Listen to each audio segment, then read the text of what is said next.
একদিন একটি বনে একটি সিংহ ও একটি শুয়োর থাকত। গরমকালের দুপুর বেলার সময় ছিল।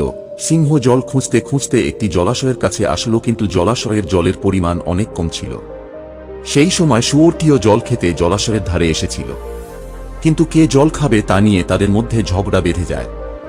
দুজনই প্রচণ্ড তৃষ্ণায় ছিলেন, তাদের মধ্যে লড়াই হয় সমান সমানে। সেই সময় আকাশে দুটো শকুনকে তারা দেখতে পায় নিচ থেকে। উপর থেকে শকুন দুটো ভাবল, এদের মধ্যে ঝগড়া হচ্ছে, খুব ভালো, কেউ একজন মারা যাবে এবং আমরা ভোজন করব। আকাশে শকুনের ঘোরাফেরা দেখে সিংহ ও শুয়োরটি তাদের মতলব বুঝতে পারল। সিংহটি শুয়োরকে বলল, যদি আমরা এভাবে ঝগড়া করতে থাকি তবে আমাদের মধ্যে কেউ একজন বেঁচে থাকবে, ফলে শকুন খাওয়ার সুযোগ পেয়ে যাবে। চলো আমরা একসঙ্গে জল পান করি। এরপর শুয়োর ও সিংহ দুজন একসঙ্গে জল পান করল। নীতি কথা: ঝগড়া করার চেয়ে বন্ধুত্ব করা ভালো।